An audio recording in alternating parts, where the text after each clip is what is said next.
भी हम स्किन से रिलेटेड कर रहे हैं तो उसमें ये वर्स है, ये एक हर्ब है, फूलों की पंखुड़ियाँ हैं और इसका जो जिक्र है हदीस शरीफ में भी है कि पहले वक्तों के अंदर, और ये यमन के अंदर जो है ये हर्ब होती है और इजीली हर जगह पे अवेलेबल है।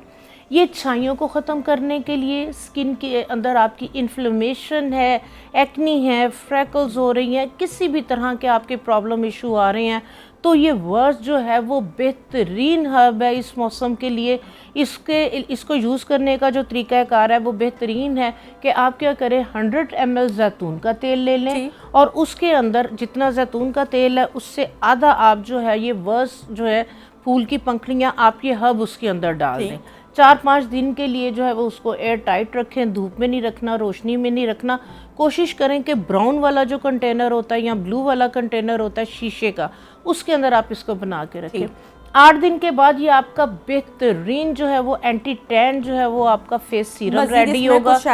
कुछ ऐड करने की ज़रूरत नहीं है। तो सिंपल आपने जब फेस वॉश किया है नाइट के अंदर, आप इसको शेक करें, इसके चंद ड्रॉप्स आप अपने हाथों पे लें और इसको आप अपने फेस पे अच्छी तरह से, अपने आई जोन पे, अपने फेस पे, हाथों पे, नेक पे, जहाँ जहाँ आपके टैनिंग हो रही है, फेस को वॉश करने के बाद आप ये वाला सीरम अप्लाई कर लें।